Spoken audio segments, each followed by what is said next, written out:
the easy answer to how to be better with women is elicit and reward using iPace. The difficulty is in raising your emotional threshold, your comfort level with taking control, doing things that elicit that offer, and then building your situational awareness in a social dynamic and on an individual level. Say sexual leadership. ACT is sexual leadership. If you just want to talk about leadership, you could probably use different words, like in a corporate setting or a team, sports setting. You'd probably use different words. Awareness, control, thrust. These terms are used because we're talking about a situation where there's a sexual polarity. All right, male and female. So fundamentally, baseline, and this comes from like scientific research that's very recent and unbiased and actually done by women who, wow, who would have thought? The only common thread, we can see that women's sexuality is varied, it's flexible. More women are bisexual. Women get turned on by a lot of different things. But the common theme, the common denominator, is that women get turned on by being desired. The male says, I want you. The female says, I want you to want me. So we can think about this leadership, or we can think about sexual leadership as leadership plus desire is ACT. The system is ACT. So we all desire women, but how do we channel that desire through leadership, which is what they're looking for, just like we're looking for a nice body and all that stuff. So this is the system, all right? This is the big picture. This informs this. This satisfies this. So what good is the GPS? What good are all the satellites if you can't, the whole point of them is so you can navigate, so you can go from point A to point B, all right? Otherwise, if there's no navigation, these are just satellites floating around. What are they doing? They're in the little navigation display. And it says, turn here, go here. And just like you have left, right, merge left. Basically, there's not a lot of them, right? You only need a few. Well, you only need 5 right here. It's the same thing. So we got north, south, east, and west. That's 4. We got 5 right here, all right? There's a 6th one. The 6th one is deception. If I want to have sex with a woman, but I don't think she should have sex because it'll lower her value, because I'm still thinking of her as property, how do I get sex from her? I have to deceive her. Also, if I don't think I'm good enough, I could be cocky and say, oh, I'm a millionaire, I'm an awesome guy, I go to church every Sunday, I'm a good person, all these things that on the surface you'd think would make me feel like I desire a woman. Well, then it might be easier if I think or make me think I deserve a woman. It might be easier for me to, approach a woman or try to sleep with a woman because from my perspective, I think she should sleep with me. The problem is, for all men, the fundamental problem is I'm not good enough. That's the demon we're all battling all the time. I'm not good enough. So no matter how much money you make or how much charity you do or how cool you are, your clothes or whatever, you will always be fighting that. So when you see the woman that you really want, which by the way is a microcosm of the feminine in the universe, and you have this thing that you've been born with, which is, I'm not good enough. Which I don't think is bad, by the way. I think that's kind of why we're here, all right? That woman is the universe, and you are a being that thinks it's not good enough. You see how that's a game you can never win? So when we see our 10, right? When we see that girl that's like, oh my gosh, I couldn't even imagine a more beautiful woman than that. That's where we get the most resistance. There's you can see there's a spiritual element to it. There's another dimension to all this, right? And that's why I think we're here as basically meat machines to try to work through this, right? Trying to be deserved of hot women or the women you want. That's a battle you'll never win. Instead, we're going to shift our focus onto helping her be the woman she wants, or rather, seeing the woman she wants to be, which is who she really is. What you're doing now, your job, the material stuff, the paying the bills stuff, that's not who you really are. That's just the game you're playing to basically to eat and survive. Okay? So if you didn't have to do those things, what would you do? If you didn't have to play a game, if you didn't have to censor yourself to keep your job and all these things, who would you be? If you didn't have to worry about paying the bills, what would you do? That's who you really are. Now, can we do that? Can we just drop everything and do that?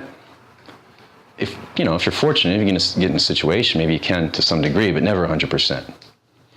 So, in the same way with the woman, she has to do that too. So if you can see who she wants to be through the games, the cubicle game, the look pretty but pretend I don't like sex game, the status climbing, oh, I know this promoter, I can get in for free game. You see through all these games and you see who she really wants to be.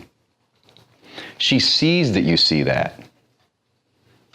She feels like she is being seen. All right? There's a sexual element to that, a sexual dimension, because what makes good sex with a woman? Foreplay, and the easy answer. And then, of course, you want to give her a good solid fucking, and different positions may feel different at different women, and this all the floor, the extra stuff, the flourishes, the fine tuning. But fundamentally, what gets a woman really horny and is typically going to satisfy her and make her feel good about the experience is foreplay and the build-up. And then while you're actually penetrating her, still continuing the things that you were doing during foreplay, which is seeing her, exploring her, paying attention to her. Even if it's her, like even if a woman is giving me a blowjob, I'm still very much aware and paying attention and connected to her. I'm not just like, do this for me, all right, bye, I'll see you in 15 minutes. I'm right there with her. And on the same, obviously, on the flip side, if, I'm giving to her, if I'm attending to her, seeing her, paying attention, not doing some shit I read in a book, but, maybe trying it, but more than anything, seeing if she responds to it. Not being like, hey, wait a second, I just did this little movement with my finger. The book said you're supposed to like this. What the fuck is going on? You're wrong, the book is right. No, the woman, she's the most important thing, right? So when a woman feels seen in a conversation within a couple minutes, you're telling her that you're good in bed.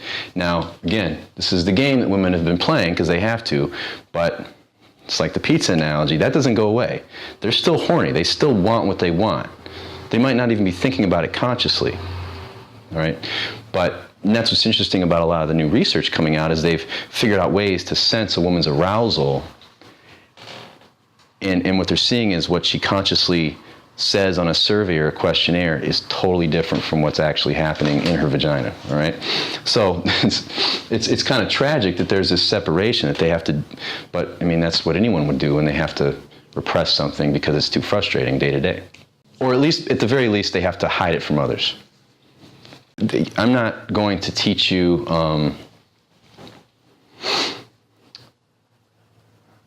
typically when you get dating advice, whether it's some bullshit in a magazine column or some book, Men Are From Mars or whatever, and then the weird pickup stuff that's basically complex ways of doing the same thing while saving money, right? All those are based on you being good enough, adding to you, accumulating more skills and tools. I'm not going to teach you that. I have things that I do that consistently get a good response. I'm going to tell you that stuff. I'm going to give you examples, of course. But you need to look deeper at why, okay? I'm not going to try to add to you.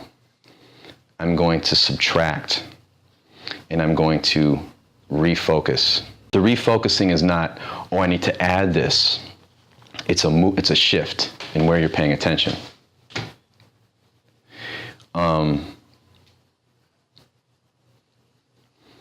And a lot of what I'm going to do is subtracting thoughts, thought processes, subtracting discomfort. So moving forward in this program, don't see this process as adding. You know, when you go home at night after the big day, and you're, man, I got to learn this, and I got to learn this, and then I got to learn this.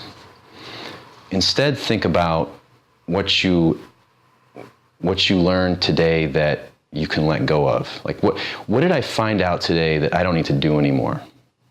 Think more in those terms. Think more in reductionist terms.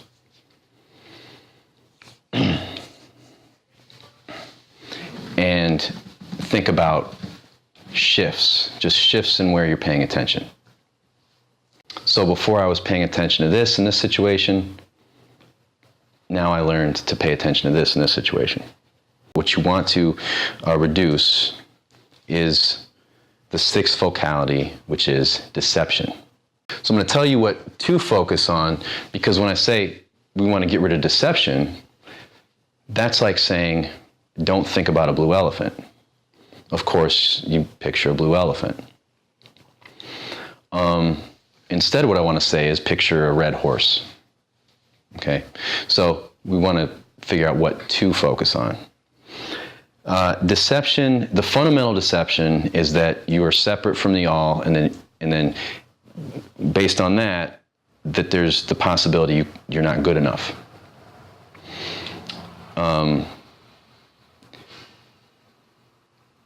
So there's a fundamental self-deception. I'm not good enough. This is a game we're playing with ourselves. There's a reason why we're doing it. When you see a woman that you want to meet, the deception is I'm not good enough, right? So instead of even thinking in those terms of whether I'm good enough or not, understand that question is based on a faulty premise. You know that, you still feel it. It reduces over time if you're on the right track. But basically, what you want to do is just not think about it. Just don't even go down that road. So I'm going to train that out of you, okay? Easy way to think about I-PACE or remember I-PACE and deception is basically, if you add a D to this, now it's past tense. So now we're thinking. Thinking about something doesn't exist, is not in the moment. That takes you out of the moment, right? So as soon as you're trying to present an identity, trying to impress somebody, basically being inauthentic, communicating something about yourself that you know is not true, whether it's how you move, talk, or actual details about your life. What's happening is there's this extra step, this extra mental step that's happening, and that mental step, that thought, isn't right now. It's only in the past. As soon as you're having that extra thought of, what should I say next? See, it sounds like you're in the future. Actually, because you're having that thought, it's like swimming in a river upstream. You have that thought, you're not swimming anymore. Okay? You go backwards. The interesting thing with women is, when you come out of the moment, and this deception and coming out of the moment are the same things. But when that happens, that's when they turn off. That's when they stop responding to you in a polarized way. All right? Meaning your jokes are funny, they're touching you, there's a sparkle in their eye, right? The cool thing is, though, as soon as you stop and just get back here, you see an instant reflection, you see instant change. I've done some really, I've made some really huge mistakes, some really bad stuff that I've done in my life with women. Not on purpose, just at the time, I was here, right? I fixed it. I fixed some basically irreparable situations by stopping this and getting right back here, okay? So it's really powerful. Basically, women reflect you. It's like damn near real time. All right, so let's talk about what these focalities are. Remember, with the navigation system, there's, you got north, south, east, and west, or left, right, merge left, merge right. There's a handful of directions, right? There's only 5. Periodic table of elements has 155 or something like that. There's a set number of these elements, right? And they make up everything you see, right? So in the same way, these 5 elements make up, these 6 really, make up all social interaction. Okay? I'm yet to find another one. And I've been trying, and I can't find another one. And I can't reduce these either. In the same way, these 5 focalities make up all social interaction. Or these 6 make up all social interaction. This is the bad one, so we want to focus on this, we want to cultivate this, make this a habit. There's going to be discomfort with different focalities. There's going to be lack of, not necessarily discomfort, but just like ignorance, just a lack of neural networking for specific things like asking questions or expressing yourself, talking about yourself, stuff like that. So when this becomes habitualized, when this is how you're operating moment to moment, connecting with women becomes very, very easy. It becomes very natural. It also becomes very easy to, when it's not working out, when there's no chemistry, that you don't get upset or annoyed by it. It's not like, it makes sense. You don't feel like, oh, I did something wrong. Instead it's, we don't have chemistry, which you're not going to have with everybody. But this also is going to optimize the people you have chemistry with. So there's probably people you've met that you could have had a great connection with that you missed it, all right? And the other part of this that I want to make sure everyone's aware of is very few people are taking a program like this. So you got to give yourself credit for that. We're here probably because we're hard on ourselves and we want to get to a certain standard. We don't want to be complacent. So, like if I go out and I don't meet a bunch of women or I don't make a connection with the women, there's this tendency for me to get down on myself, all right?